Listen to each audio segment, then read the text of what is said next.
أعوذ بالله من الشيطان الرجيم. بسم الله الرحمن الرحيم.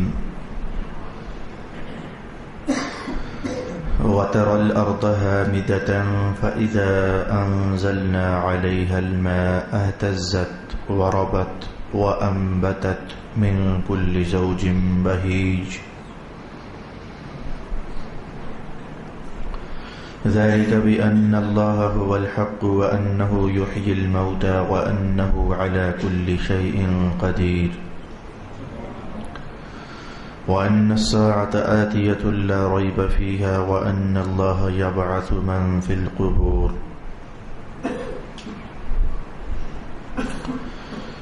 ومن الناس من يجادل في الله بغير علم ولا هدى ولا كتاب منير ثاني عطفه ليضل عن سبيل الله له في الدنيا خزي ونذيقه يوم القيامة عذاب الحريق ذلك بما قدمت يداك وأن الله ليس بظلام للعبيد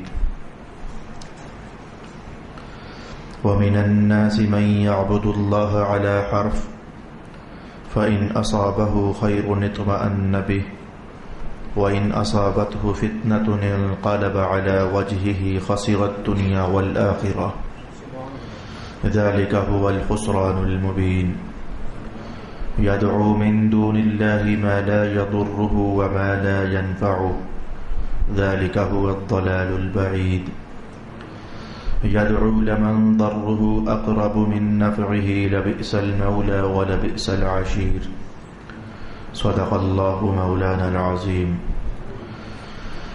الصلاة والسلام عليك يا سيدي يا رسول الله الصلاة والسلام عليك يا سيدي يا حبيب الله الصلاة والسلام عليك يا سيدي يا شفيع المذنبين وعلى آلك وأصحابك يا سيدي يا رحمة للعالمين.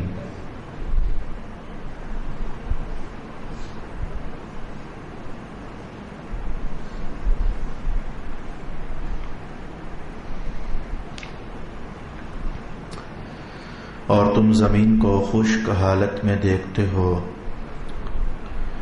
بس جب ہم اس پر پانی برساتے ہیں تو وہ تر و تازہ اور ہری بھری ہو جاتی ہے اور وہ ہر قسم کا خوشنما سبزہ اگاتی ہے. یہ اس لیے ہے کہ اللہ ہی حق ہے اور بے شک وہ مردوں کو زندہ کرتا ہے اور بلا شبہ وہ ہر چیز پر قادر ہے اور بے شک قیامت آنے والی ہے، اس میں کوئی شک نہیں ہے اور اللہ ان سب کو اٹھائے گا جو قبروں میں ہیں. اور بعض لوگ بغیر علم کے اور بغیر ہدایت کے اور بغیر روشن کتاب کے اللہ کے متعلق جھگڑا کرتے ہیں. وہ از راہ تکبر اپنی گردن موڑے ہوئے ہیں تاکہ لوگوں کو اللہ کے راستے سے گمراہ کریں. اسی کے لیے دنیا میں ذلت ہے اور ہم قیامت کے دن اس کو جلانے والے عذاب کا مزہ چکھائیں گے. اس سے کہا جائے گا یہ تیرے ان کاموں کی سزا ہے جن کو تیرے ہاتھ پہلے بھیج چکے ہیں اور بے شک اللہ بندوں پر ظلم کرنے والا نہیں ہے. اور کوئی شخص ایک کنارے پر کھڑا ہو کر اللہ کی عبادت کرتا ہے، پس اگر اس کو کوئی بھلائی مل جائے تو وہ اس سے مطمئن ہو جاتا ہے اور اگر اس پر کوئی آزمائش آ جائے تو وہ منہ کے بل پلٹ جاتا ہے. اس نے دنیا اور آخرت کا نقصان سمیٹا، یہی کھلا ہوا نقصان ہے. وہ اللہ کے سوا اس کی عبادت کرتا ہے جو اس کو نہ نقصان پہنچا سکتا ہے نہ نفع دے سکتا ہے، یہی دور کی گمراہی ہے. یدعو لمن ضرہ اقرب من نفعہ، وہ اسی کو پکارتا ہے جس کا نقصان دینا اس کے نفع دینے سے زیادہ قریب ہے. وہ کیسا برا مددگار ہے اور کیسا برا ساتھی ہے. صدق اللہ مولانا العظیم. برادران دین و ملت، سورۃ الحج میں جس عنوان کا مطالعہ ہم سب کر رہے تھے وہ یہ تھا کہ مکہ والے کافر مشرک مرنے پر تو ایمان رکھتے تھے کہ مرنا ہے، ہر دن آئے دن کہیں نہ کہیں انہیں موت کی کہانی اور موت کی تصویر نظر آتی تھی اور دکھتی تھی.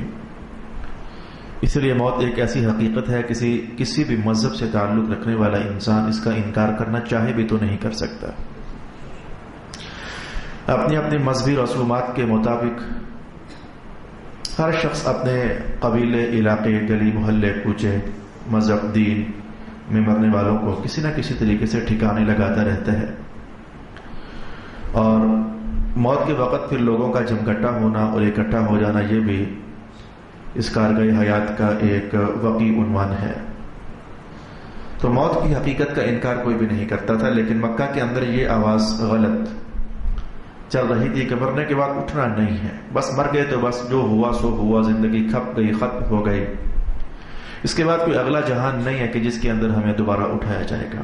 رب کائنات نے ان کو سمجھایا کہ تم جو اس طرح کی سوچیں اور نظریات رکھتے ہو کہ مرنے کے بعد کون اٹھائے گا، تمہارے دل میں اصل میں اشکالات یہ ہیں کہ تم سمجھتے ہو انسان ریزہ ریزہ ہو چکا ہوگا، اس کا گوشت گل سڑ چکا ہوگا، پرزوں کی صورت میں زمین پر بکھر چکا ہوگا، ہڈیاں علیحدہ علیحدہ ہو چکی ہوں گی، پھر ان ہڈیوں کا گودا ختم ہو چکا ہوگا،